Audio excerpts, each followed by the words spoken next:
Entonces, ¿cómo me escuchan? Sí, doctora, buenos días. Bien, el día de hoy vamos a hablar de un virus conocido por todos nosotros, el virus del sarampión. ¿Están todos observando la presentación? Chicos. Ahora se puede ver.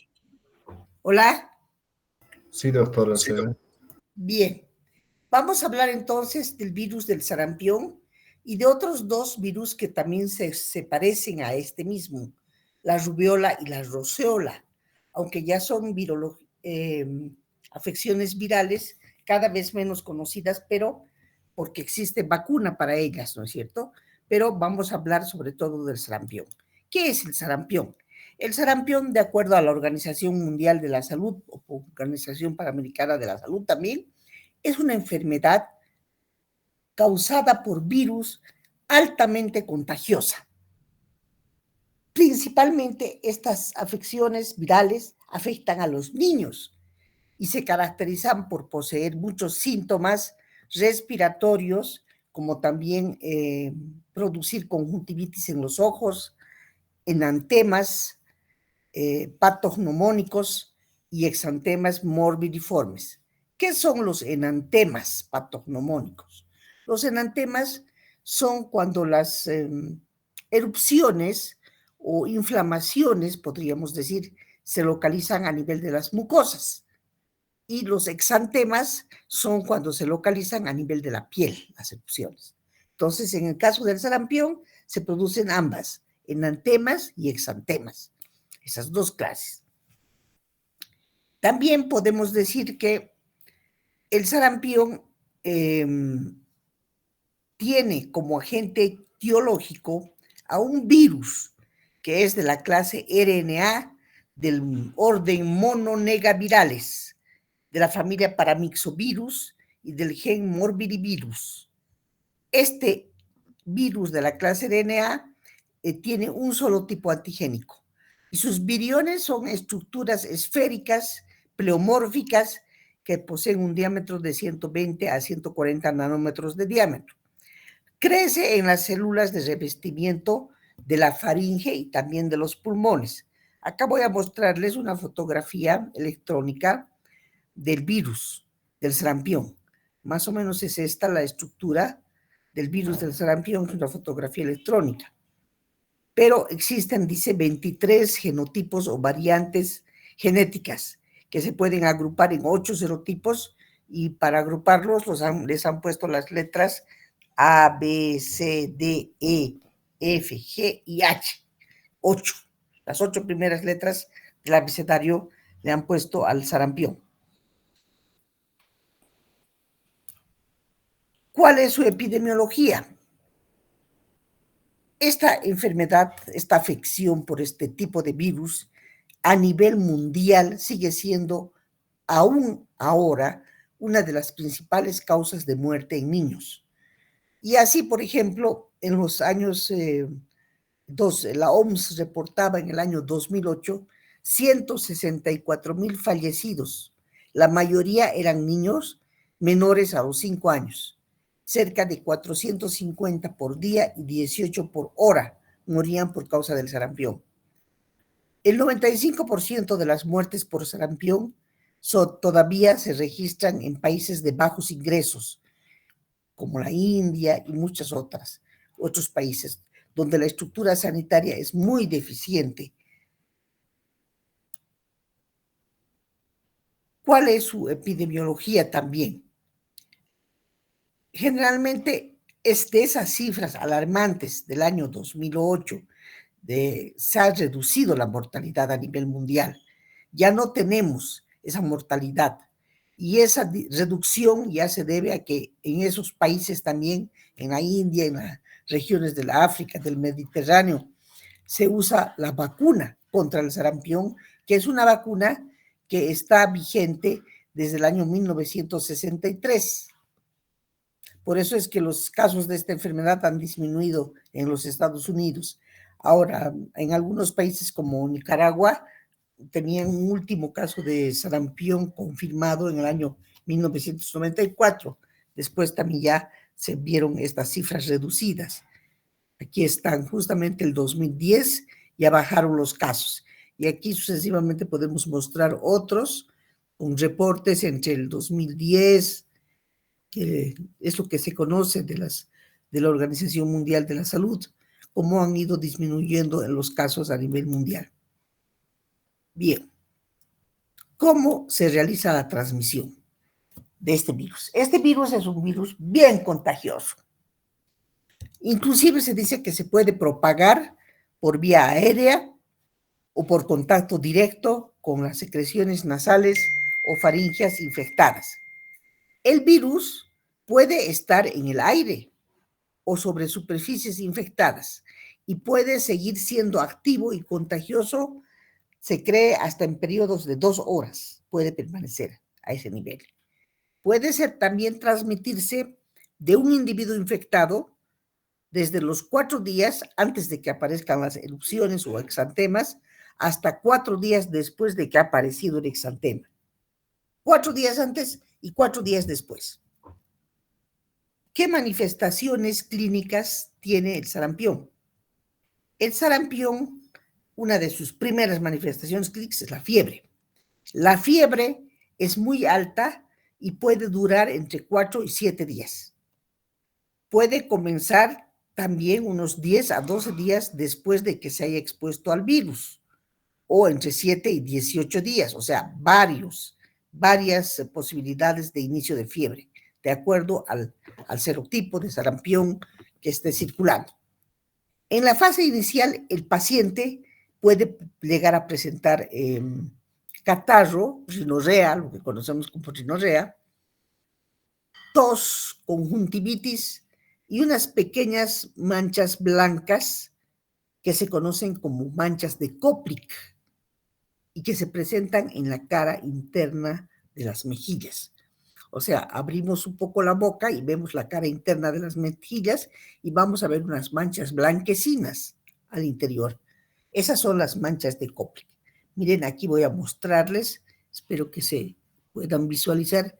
Estas son en la cara interna de las mejillas, las manchas de Koplik. Son así manchas en la mucosa bucal también, que pueden ver. Esas son las manchas de Koplik. Ahora, también están estas otras manifestaciones, que después de que aparece el exantema, hay días después, hay una, detrás de las orejitas, en la propia cara del niño y en la parte superior del cuello, aparecen los exantemas, las erupciones. Son como puntitos rojos en un primero, y luego esto se extiende en unos 3 días y acaban de afectar las manos, los pies, todo esto, ¿no? Esto generalmente va a durar, esta aparición de estas manchas morbiliformes, que son como máculas, van a estar presentes durante 5 a 6 días. Máculas y pápulas, que luego se pueden hacer confluyendo como si fueran grandes placas. Vamos a ver algunas figuras, como en este caso, por ejemplo. Miren acá, en la cara de este niño. A esto se llama máculas, pápulas, aquí erupciones, exantemas, miren. Aquí también. El sarampión, por si acaso, no solamente ataca a los niños, puede atacar a una persona que no se encuentre vacunada también, mayor. El sarampión puede ser leve y muchas veces es un sarampión grave, moderadamente grave, llamaremos. ¿Por qué? ¿Cuál es la razón? Porque los casos graves se presentan especialmente en las personas desnutridas, en los niños que no tienen una buena alimentación y que no han sido vacunados, o aquellos niños que no tienen aportes suficientes de vitamina A, o en personas inmunodeprimidas que se encuentran debilitados por enfermedades como el VIH, niños que nacen con el virus del SIDA, y muchas otras enfermedades también.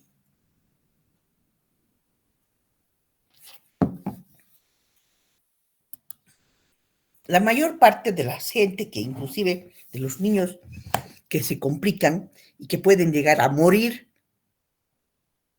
ocurren generalmente en niños menores de 5 años o en adultos mayores a los 20 años. Hay poblaciones con altos niveles de desnutrición justamente y falta de atención sanitaria.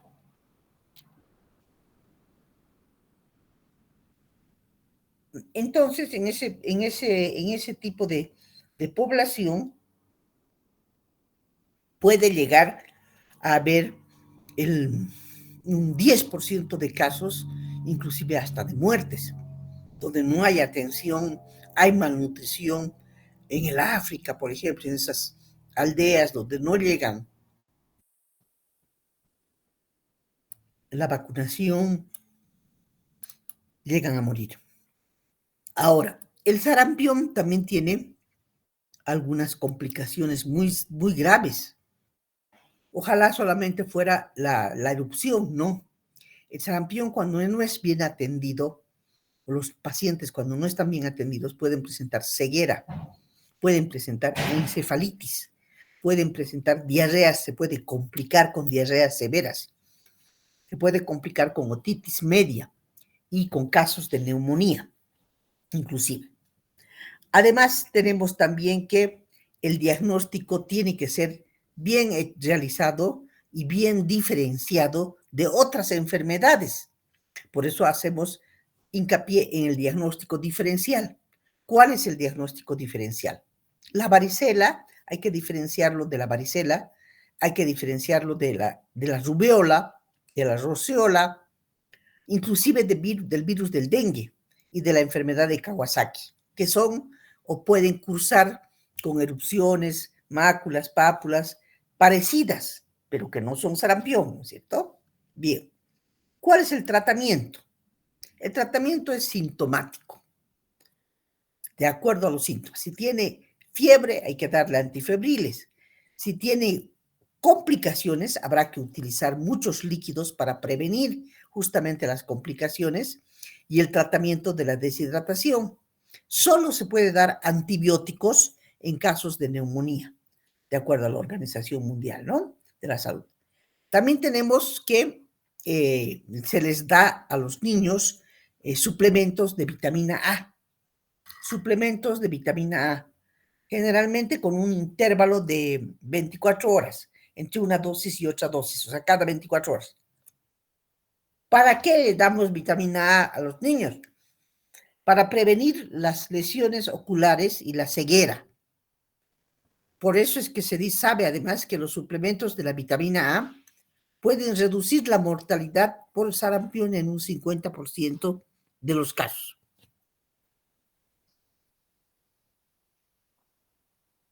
Bien, si observan esta tablita, verán que hay diferentes formas de administración. En menores de 6 meses, una gotita de vitamina A, que con 50,000 unidades internacionales, o 2 gotitas de 25,000 unidades internacionales. Entre 6 y 11 meses, 2 gotas, o 4 gotas, dependiendo de la dosis. De 12 meses a 59 meses, o sea, en niños ya mayores, ¿no es cierto?, de 3, 4 años, se le puede dar 4 gotas o una cápsula, u 8 gotas también, de la vitamina A. Entonces, de acuerdo a la dosis, al peso, etcétera, etcétera, es que se puede administrar la dosis de acuerdo al paciente. Ahora, para prevenir, tenemos la vacuna, la conocida como MMR, que tiene su aplicación 0.5 mililitros, se aplica subcutáneamente en la parte superior del deltoides.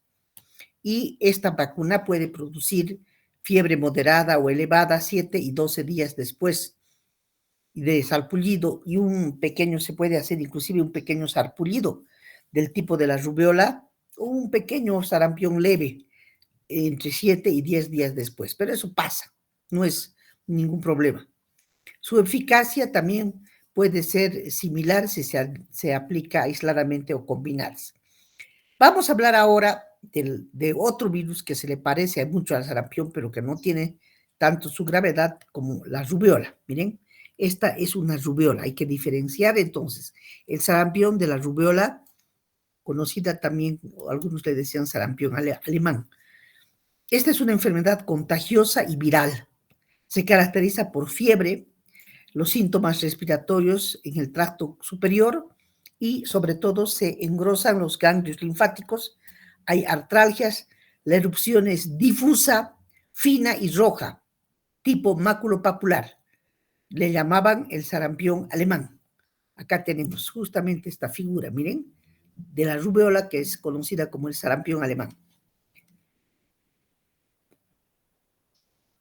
Esta rubiola, cuando presenta un caso sospechoso, el paciente tiene mucha fiebre, mucho rash, mucho escozor, maculopapular en las manchas, ¿no? Adenopatías también suboccipitales o postauriculares o detrás de la oreja. También hay artralgia, puede haber artritis. Y un caso se dice que está confirmado cuando está confirmado por exámenes de laboratorio. Por ejemplo, puede ser encontrada la inmunoglobulina M con sangre positiva para el virus de la rubiola y se obtiene en sangre dentro de los 28 días posterior a que aparezcan las manchas. Acá tenemos a continuación una imagen del virus de la rubiola al microscopio electrónico. Es un togavirus que se desarrolla en una sola cadena genómica de RNA. ¿Cómo es su patogenia de la rubiola? ¿Quiénes la manifiestan? ¿Quiénes son los reservorios? Los reservorios son los seres humanos. Su transmisión también, igual que el sarampión, ocurre por vía aérea y su periodo de incubación tardan entre 16, 18 días, 14 a 23 días en algunos casos. Es un virus que se replica en la nasofaringe y en los nódulos linfáticos. También tiene una fase de viremia de 7 días, de 5 y 7 días después del contagio, y se puede dispersar por todo el cuerpo. ¿Cuál es su patogenia? Además de que pasa todas estas cosas. Que tiene una transmisibilidad, inclusive una semana antes de que aparezcan las erupciones, ya está transmitiendo la rubiola. Y 4 días después a que aparezca la erupción, sigue transmitiendo. Este virus es peligroso porque es un virus capaz de cruzar la placenta. Si una mujer que está embarazada se contrae el virus de la rubiola durante el primer trimestre, tiene el riesgo de un 90% de infectar al feto y puede inclusive llegar a ocasionar la muerte del embrión o el feto por lo general a veces también no se contagia si la madre la sufre después del tercer trimestre. Pero si es en el primer trimestre hay un 90% de que pueda contagiarse la madre. Sospecha del síndrome de rubiola congénita. A eso se llama, a esa transmisión en las madres se llama rubiola congénita o por las madres rubiola congénita. Cualquier lactante menor que aparezca con cardiopatía o con sordera puede haber tenido rubiola congénita. Además, uno o más de los siguientes signos oculares. Pueden llegar a nacer los niñitos con cataratas, con microftalmia, el tamaño de la agudez de los ojitos es mucho más pequeño y la catarata con disminución de la agudeza visual, nistagmos, estrabismo o glaucoma congénito. Ese es el peligro del virus de la rubiola. Miren acá, cataratas derivadas del síndrome de rubiola congénita, ¿no? Ya los niños, los bebés ya nacen así, con cataratas. Y han debido observar más de una vez quizás. Entonces, ¿cuándo se sospecha de que exista síndrome de rubiola congénita, de SRC? en los hijos de madres con el antecedente de rubiola durante el embarazo. También en los casos en que el lactante inclusive no muestra los signos de rubiola congénita, aunque no muestre, pero si la madre ha tenido, hay que estar atentos. El caso con rubiola congénita, de síndrome de rubiola congénita, tiene que tener por lo menos 2 de estas complicaciones. La primera, las cataratas, el glaucoma congénito, la cardiopatía congénita, la sordera, la retinopatía pigmentaria, la púrpura, la esplenomegalia, la microcefalia, son los bebés que nacen con rubiola, son de cabeza muy pequeñita, pueden tener inclusive retraso mental y meningoencefalitis, o presentar una enfermedad ósea radiolucente, con mucha ictericia dentro de las 24 horas de nacimiento. Los bebés tienen la piel completamente amarilla. Además, pueden tener también la piel roja, y a eso le llamamos púrpura, o el hígado agrandado, esplenomegalia, las vísceras agrandadas y la cabeza muy pequeñita. Ese generalmente es un síndrome confirmado de rubiola congénita, confirmada, ¿no? Bien. Además, tendrá que tener un análisis de laboratorio, donde tendremos que avalar la inmunoglobulina en el suero, que va a dar la inmunoglobulina M, va a dar positivo al 100% entre los 0 y 5 meses de edad, y un 60% entre los 6 y 11 meses de edad. Habrá que aislar al virus de secreciones faríngeas o en la orina. El 60% de estos virus, de estos pacientes, pueden excretar el virus entre 1 y 4 meses, otros entre 5 y 8 meses, así sucesivamente. Entonces, ese es el virus de la rubiola. El diagnóstico que hay que realizar en forma diferencial, hay que diferenciar a la rubiola del sarampión, hay que diferenciar de la escarlatina, hay que diferenciar del exantema súbito, del dengue y de algunas otras mononucleosis infecciosas producidas por el enterovirus también. ¿Cuál es el tratamiento? El tratamiento es sintomático en base a medicamentos, medicación antipirética para aliviar la fiebre. Pueden existir medidas de sostén, ¿no? Y también habrá que diferenciarlo principalmente de la conocida como roceola, que es otra afección. Aquí voy a mostrarles una fotito, miren, de un bebecito con roceola. La roceola se conoce también como exantema súbito. ¿Por qué? Porque aparece como una roceola infantil rápidamente y da fiebre durante 3 días. Y esta es enfermedad viral aguda. Afecta principalmente a menores de 2 añitos, a los niños menores de 2 años. Se caracteriza porque aparece un rash, un escozor transitorio posterior a un síndrome febril de casi 3 días de evolución en que el niño tiene fiebre, y aparece este exantema súbito. El agente etiológico es un HHV, herpes virus humano, de tipo 6-7, conocido como roseolovirus. Y pueden existir variantes del tipo 6 en estudios que pueden inclusive de herpes virus en niños menores de 2 años. Pero no podemos confundir la roceola con la rubiola ni con el sarampión. Este es el virus de la roceola, un herpes virus del tipo 6. Esta es una microfotografía electrónica, pero estos análisis de este tipo, para poder confirmarlos, solamente con un laboratorio de referencia como el CDC de Atlanta, laboratorios enormes donde tengan virología, microscopía electrónica y tengan, pues, sobre todo, cultivos, realicen el embrión de virus del polio, etcétera, ¿no? En nuestro medio, nada más antígenos, anticuerpos.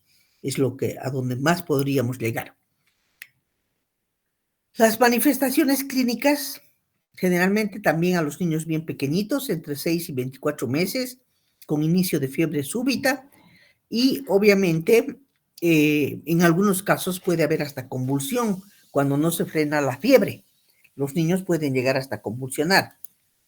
Ahora, cuando hay manifestaciones clínicas, generalmente este virus se inicia en el tronco y solo abarca el cuello y las piernas, pero desaparece también rápidamente. En 1 a 2 días desaparece. Rara vez se reactiva en los adultos y hay con signos de mononucleosis infecciosa, pero más ataca a los niños. También hay que diferenciar del sarampión, de la rubiola, de la meningitis, del dengue y de otras enfermedades que cursan con exantemas, ¿no? Como los enterovirus. Entonces hay que acudir a los dermatólogos, que son la gente que está especializada en este tipo de afecciones, en antematosas. ¿Cuál es el tratamiento para este virus también? El tratamiento consiste para bajar la fiebre, antipiréticos, como ser el acetaminofeno, el ibuprofeno. No se puede dar aspirina. Hay medidas de sostén, como la hidratación. No existe hasta el momento una vacuna específica para la roceola. No existe. Hay para el virus del sarampión, existe. Para la rubiola existe. Pero para la roceola, por eso es que a veces esos casos de aparición de roceola se confunden. La persona tiene que estar sumamente interiorizada, el médico de la enfermedad esta, porque se puede confundir fácilmente con otro tipo de afecciones, ¿no es cierto? Como el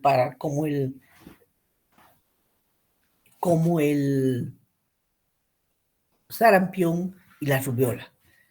Y no es más que una simple roceola. Generalmente la roceola en 2 días ya desaparece.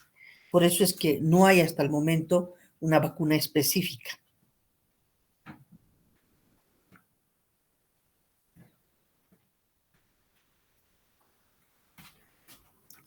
También la llaman, ¿por qué no se puede dar aspirina? Porque se cree que pueda provocar un síndrome, el síndrome de Rey. Para bajar la fiebre a los niños que tienen roceola no se les puede dar. ¿Cuál es el síndrome de Rey? El síndrome de Rey es aquel síndrome se les puede producir a los niños un hígado graso con encefalopatías. Y esa es una afección grave y poco común que puede provocar mucha confusión, inflamación del cerebro, daño hepático. Por eso es que los niños que se recuperan de una infección viral, como la varicela o la gripe, muchas veces también, o tienen un trastorno del metabolismo, presentan un riesgo más elevado si estuvieron tomando sobre todo aspirinas. Por eso es que no hay que darles aspirinas. Bien, hay que cuidar a los niños y bueno, aquí terminamos. Si tienen alguna duda, alguna pregunta, es el momento de realizarla. Si no, vamos a quedar aquí. Vamos a sacar un screenshot de estas 28 personas que se han conectado el día de hoy y nos vamos a la clase de prácticas. Hoy las clases son absolutamente normales, ¿no? Porque han declarado un cuarto intermedio. Porque habían comentarios si alguien sabe algo más. A ver, Franz. Doctora, ¿cómo está? Buenos días. Yo tenía una consulta respecto al tema, doctora. A ver, Franz. Doctora, usted mencionó respecto a la inmunoglobulina M, lo cual es un factor para poder detectar también en la práctica de factor reumatoide. Es la inmunoglobulina M, también es la principal para la detección. Esto se debe a que ocurre una infección, doctora, y son tanto la hemoglobina G y la hemoglobina M, ya que son proteínas, no es lo que captan y son los que bloquean los virus, es por eso que se los determina según esas inmunoglobulinas, ¿verdad, doctora? En realidad las inmunoglobulinas son anticuerpos. Entonces, de la clase del tipo IgM es un anticuerpo agudo, es el de respuesta primaria. Entonces, es la primera que vamos a ir a buscar, ¿entienden? Es por Ah, eso. ok. ¿Ya? Ahora sí, sí, doctor. Ahora me entiende, Gracias. ¿no? Sí, doctor, No, ahora no sí me tiene entiendo. por qué. Gracias. Bien, Doctora, buen entonces, día. sí, señorita Noelia, Jacqueline. Doctora, una consulta. La medida de sostén para la rubiola, ¿cuál sería? ¿La mayoría de qué? El tratamiento de sostén para la rubiola. Tratamiento de sostén para la rubiola. Yo creo que a nivel, lo más importante es prevenir ese síndrome de rubiola congénita, sobre todo en las mujeres, porque en los niños el tratamiento es el mismo, ¿no es cierto? ¿Han visto? No hay reposición de líquidos por la fiebre, todas estas cosas. Y obviamente reposo, hay que inclusive proteger a los niños como en el sarampión, de la exposición a la luz. Y en el caso de la rubiola,